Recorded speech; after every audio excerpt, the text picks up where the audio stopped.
source selection, it may not be just the price. Selecting the source may depend on past performance or quality. It depends on what you consider and what your criteria is in choosing. Okay.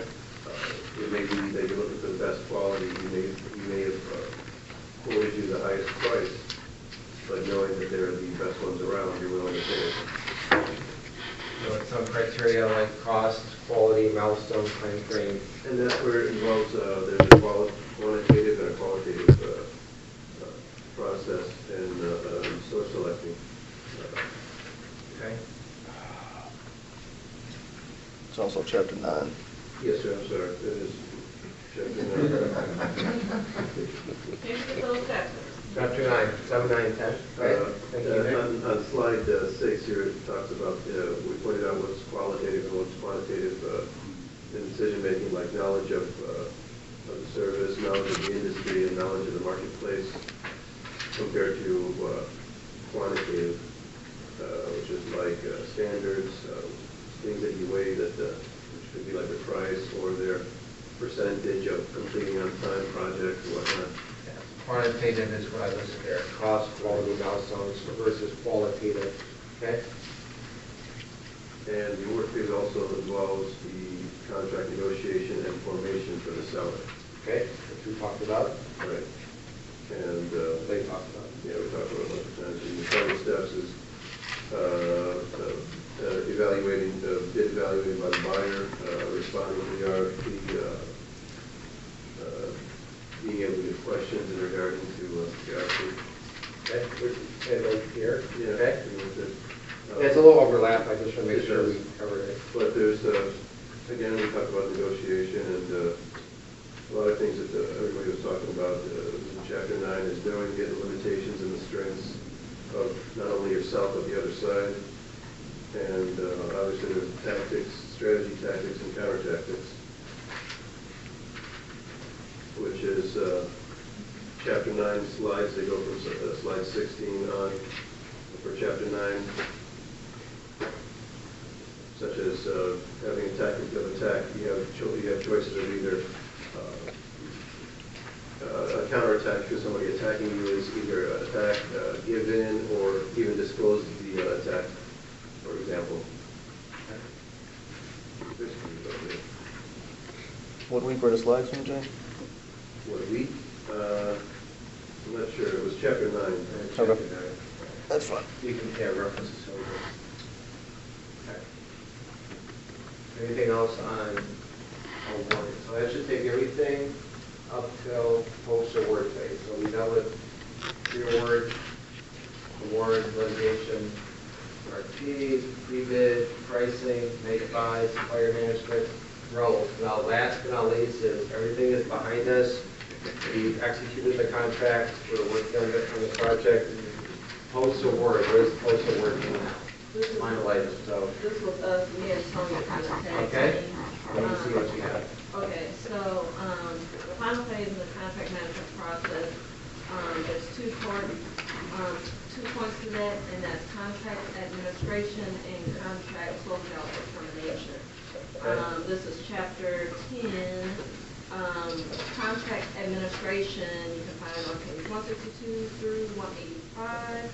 And this is basically the process of ensuring that each party's performance meets contractual requirements. The objectives of this is to manage the interfaces among the various providers and also to ensure the fulfillment of the contractual obligations by all the parties of the contract. So contract admin, so performance versus requirements, okay? This is critical to the effective project management because failure to fulfill contractual obligations have legal consequences. And this is contract managers to be in place to observe performance of contractual obligations. Key items that are taking place in terms of input is contract, work results, change requests, invoices and payments, contract administration policies.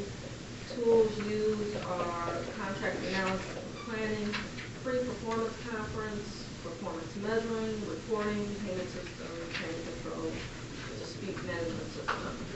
Also, in terms of output, documentation, meeting minutes, progress reports, project diaries, telephone logs. Direct and indirect observation is an important piece for performance measurement and the reporting process. Direct observation means personal and physical observation. Indirect is more like testing, progress reports, technical reviews, and audits. Analysis of project performance happens in the stage, I already said that. When significant variance between actual and expected performance is identified, corrective action is possible. Also a part of corrective action, another piece is contract change clauses. Changes must be documented and modified. There are 4 key policies in the contract administration process, and they are compliance with contract terms and conditions, effective communication and control, effective control and contract changes, and effective resolution of claims and disputes. What's the second? You said contract and then what was the second? Effective communication and No, contract, you broke it up to 2 pieces, contract administration. And the next one is term clue, which are The 2 major topics. yeah, Define contract, close out and termination. Okay. And then she's going to talk about which one. Okay. Okay, there are 3 ways to end a contract. These bullet points can be found on page 25. The first is successful performance. The second, mutual agreement or contract termination. And the third is the breach of contract. And during the contract closeout period it's pretty much closing up any loose ends on the seller point, ensuring that deliverables have been delivered, supplies and services. On the buyer's side, they ensure that the products or services have been inspected and accepted and supplied. Okay, no, I'm sorry. Inspecting and accepting the job. Okay, so back to here, that's good idea to break out to 2 areas. So post-award, you've got the contract administration, so you execute the contract. Now the buyer and seller are both, managing to that contract. Pages, I just listed some key bullets from this thing. So you're managing performance. So how are you being the seller, performing against the stated requirements of the contract, right? Right. And then the buyer and seller are both managing to a project schedule, plan, and so forth. Change requirements, if anything needs to get changed in the actual contract, those change requirements are 2 things, right? Like we spoke about before, if you have to change the contract for something, without a scope or change, what else? You get a change to what? Something for the project as well, right? So you can change the contract, or you can change something in the project, okay? Invoicing, we spoke about that. And then just ongoing project versus contract management. So you're managing the project with the contract in mind. Because the contract, back in weeks 1 or 2, we stated a contract with 2 types of contracts, really, right? The contract is really 2 things. It's the physical item, right? And it's the relationship. So you have a contract with someone, it's the physical paper, the black and white ink, and the relationship you have with someone. That's what you're managing, right? And then secondly is closeout. You can close it out because of you completed the project successfully, it's accepted by the other party, everybody's happy, everybody's got paid on time, and everybody's done. Where you mutually agree to what? End the project because for whatever reason the project's no longer viable, not needed, whatever it is. You mutually agree to close it out. Right? You didn't complete it, but you mutually agreed to do that. And the third is what? Someone breached it for one reason or another. And that could result in court or otherwise. Okay? Any questions on this? I got one. Yes, What Jason? about the closeout for the contract for both the seller and the buyer? You know that as well?